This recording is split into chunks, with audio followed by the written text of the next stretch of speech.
so hey guys কি খবৰ আশা কৰিছোঁ সকলোৱে ভাল আপোনালোকে আজি ভিডিঅ'টো কি হ'ব নিশ্চয় অনুমান কৰিব পাৰিছে কালি আছিল গণেশ চতুৰ্থী পূজা আৰু কালি কিদৰে বৰষা বা আৰু ভাস্কৰদাই গণেশ চতুৰ্থী পূজা উদযাপন কৰিলে তাৰ কিছুমান ভিডিঅ' মোৰ ওচৰত আছে আপোনালোকৰ সৈতে শ্বেয়াৰ কৰিম বুলি ভাবিছোঁ আৰু নিশ্চয় আপোনালোকে ভিডিঅ'টো চাই ভাল পাব সম্পূৰ্ণকৈ ভিডিঅ'টো চাই থাকিব মই এতিয়া আপোনালোকৰ সৈতে ভিডিঅ'টো শ্বেয়াৰ কৰিছোঁ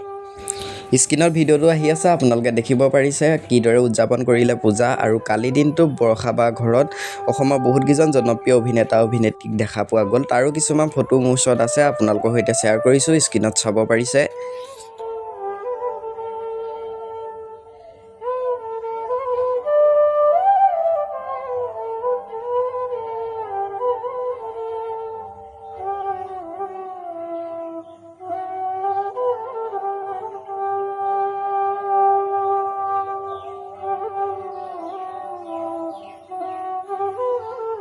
আৰু আজি ভিডিঅ'টো ইমানখিনিয়ে আছিল নতুন যদি কোনোবা আহিছে চেনেলটো ছাবস্ক্ৰাইব কৰি ল'ব পাৰে অনাগত দিনসমূহত আপোনালোকে বিচৰা মই খবৰ মই দিবলৈ চেষ্টা কৰিম আকৌ বেলেগ এটা ভিডিঅ' আপোনালোকৰ মাজলৈ আহিম আজি ভিডিঅ'টো ইমানখিনিয়ে